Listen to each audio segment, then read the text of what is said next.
I'm excited to talk about the topic today, and it is 12,000 plus unfilled doctors' roles in the NHS, but IMGs struggle to get their first NHS job, and what IMGs need to know before they apply. I'm Jonathan L. Aja. I'm a London based surgeon. So, before we get into it, if you're new to the channel, please click on that subscribe button, like the video, share with your family and friends, and thank you for doing that. That. Let's carry on. So I think it's important to understand a bit about what we'll be talking about. So the very first thing it's we need to be aware of is the on-field medical roles in the NHS. And that really does, in terms of when you talk about IMG, that does look at IMGs and the NHS long-term plan. And I'm going to talk a bit about that later on in the video. Then, in terms of the red list, yes, most people have been asking me about the red list, what it means, what active recruitment means, what a direct application means, and then your application, what this means for you. And so let's look at so a bit of statistics on news. So news is Northern Ireland.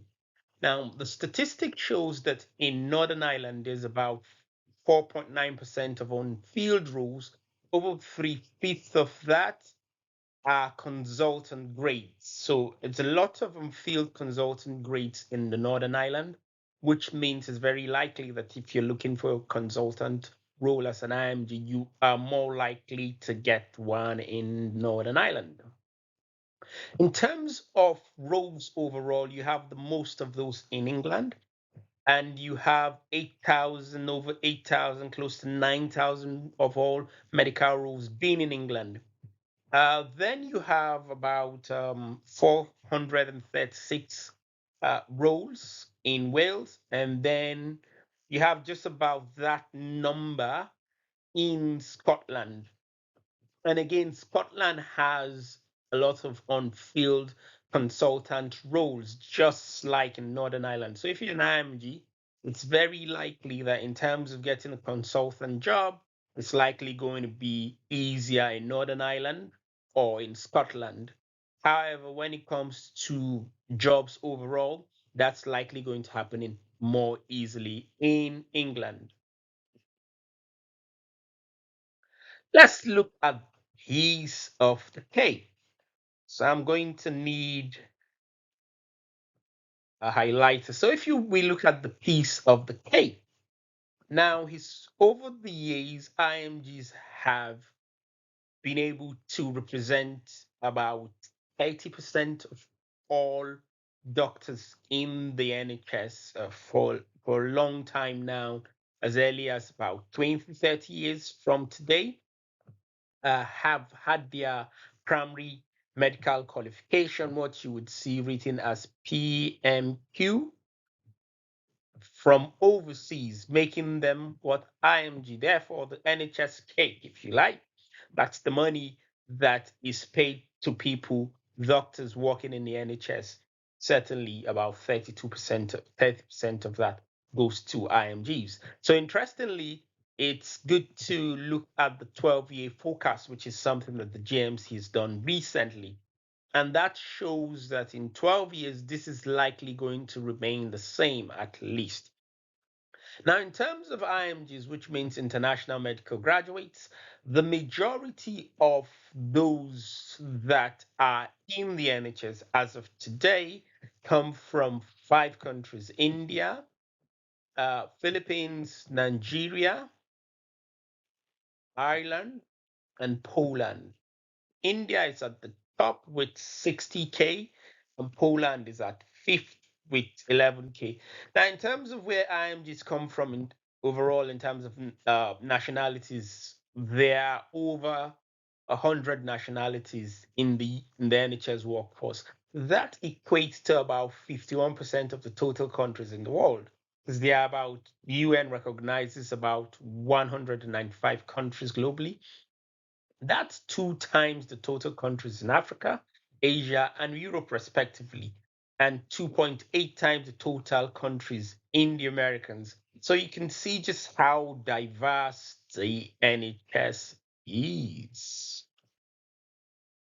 Yes, so by definition, the active recruitment is defined as the process by which UK health and care employers, including local authorities, contracting bodies, recruiting organization agencies, collaborations, and subcontractors target individuals, either physically or virtually, to market UK employment opportunities with the intention of recruiting to a role in the UK health or social care sector, whether or not it leads to a substantive employment. So that's what active recruitment is.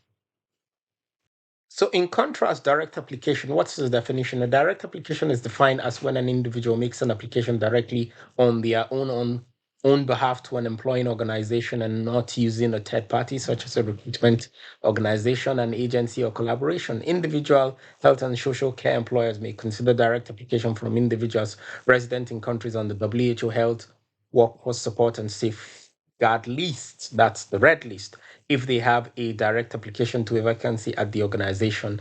So this is clear. Isn't a direct application can also be made in response to a vacancy which is hosted by and recruited to the same sponsoring organization. Yep, that's the definition. Let's go over some important facts. So the more the merrier the applications. What that means is you need to put in as many applications as possible. Now, what some research has shown is generally you may need to put about 27 applications to land an interview. This could be more or less, but that's around the number. And what you find that from the trust end of things, they would be having 3 to 5 candidates in the interview. And so what that means is each candidate has 20 to 30% chance of getting the job. So when it comes down to healthcare, the trust needs to interview about the three people, key persons to get the best hire. So understanding this dynamics is key. More the merrier, yes. What do you need to do? Sort out your CV, do the required trainings and certifications, things like the ALS, ATLS, and others. Pick a role consistent with your skills and apply, apply, apply, apply. Network, network, network, apply, apply, apply. There's some interesting statistics here. So at zero applications, some about 13% may receive an offer. That's really headhunting. When it goes up to 10 applications, that's a chance of 27, and then at 20, that's about 30%. The highest is around when you put in 80 applications. So this is interesting research that is important to consider. Then it drops. So if you look at this, if we draw a curve, so if we take a pen, we draw a curve, it appears to be a bell curve, interestingly. If you look at that, so we have a point here, a point here. This is not the best way to draw it, but point here. So it looks like it's normally distributed. This is from a research from a survey. It's not like hard science, but this gives us a good idea of what to expect. To this point, if you've been with us here, if you've not subscribed, subscribe now before the video ends, and please like and share the video. And so the next thing we will be talking about is what IMGs need to know before they apply for the NHS role. Now I'm going to be covering that on another video. Thank you for your time, and continue to like, subscribe, and share the channel.